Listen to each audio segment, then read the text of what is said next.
2 Chronicles 9. Now when the Queen of Sheba heard of the fame of Solomon, she came to Jerusalem to test Solomon with difficult questions. She had a very large retinue, with camels carrying spices and a large amount of gold and precious stones. When she came to Solomon, she spoke with him about all that was on her heart. And Solomon answered all her questions. Nothing was hidden from Solomon which he did not explain to her. And when the Queen of Sheba had seen the wisdom of Solomon, the house which he had built, the food at his table, the seating of his servants, the attendance of his ministers in their attire, his cupbearers in their attire, and his stairway by which he went up to the house of the Lord, she was breathless. And then she said to the king, "It is true. It was a true report which I heard in my own land about your words and your wisdom. Nevertheless, I did not believe their reports until I came and my eyes had seen it. And behold, the half of the greatness of your wisdom was not told me.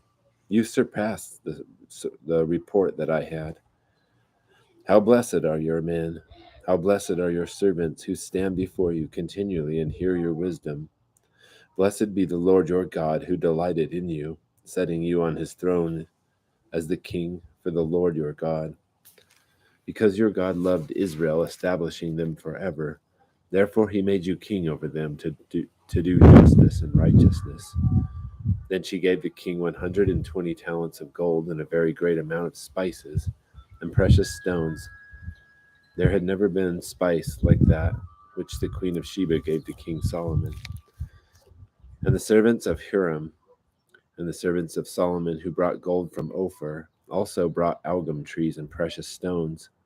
And from the algum the king made steps for the house of the Lord and for the king's palace, and lyres and harps for the singers, and none like that was seen before in the land of Judah. And King Solomon gave to the Queen of Sheba all her desire which she requested, besides a return for her what she had brought to the king. And then she turned and went to her own land with her servants. Now the weight of gold which came to Solomon in 1 year was 666 talents of gold, beside that which the traders and merchants brought. And all the kings of Arabia and the governors of the country brought gold and silver to Solomon. And King Solomon made 200 large shields of beaten gold, using 600 shekels of beaten gold on each large shield. And he made 300 shekels of beaten gold, using 300 shekels of gold on each shield. And the king put them in the house of the forest of Lebanon. Moreover, the king made a great throne of ivory and overlaid it with pure gold. And there were 6 steps to the throne, and a footstool in gold attached to the throne, and arms on each side of the seat, and 2 lions standing beside the arms. And the 12 lions were standing there on the 6 steps, on the one side and on the other. Nothing like it was made for any other kingdom. And all King Solomon's drinking vessels were of gold, and all the vessels of the houses of the forest of Lebanon were of pure gold. Silver was not considered valuable in the days of Solomon, for the king had ships which went to Tarshish with the servants of Hiram. Once every 3 years the ships of Tarshish came bringing gold and silver, ivory and apes and peacocks. So King Solomon became greater than all the kings of the earth in riches and wisdom. And all the kings of the earth were seeking the presence of Solomon to hear his wisdom which God had put in his heart. And they brought every man his gift, articles of silver and gold, garments, weapons, spices, horses, and mules, so much year by year. Now Solomon had 4,000 stalls for horses and chariots, and 12,000 horsemen, and he stationed them in the chariot cities, and with the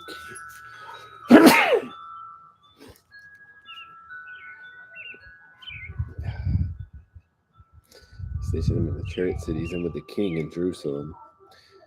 And he was the ruler over all the kings from the Euphrates River even to the land of the Philistines, and as far as the border of Egypt. And the king made silver as common as stones in Jerusalem, and he made cedars as plentiful as sycamore trees that are in the lowland. And they were bringing horses for Solomon from Egypt and from all the countries.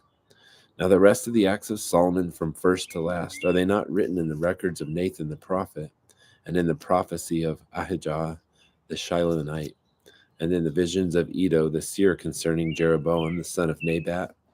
And Solomon reigned 40 years in Jerusalem over all Israel. And Solomon slept with his fathers and was buried in the city of his father David. And his son Rehoboam reigned in his place.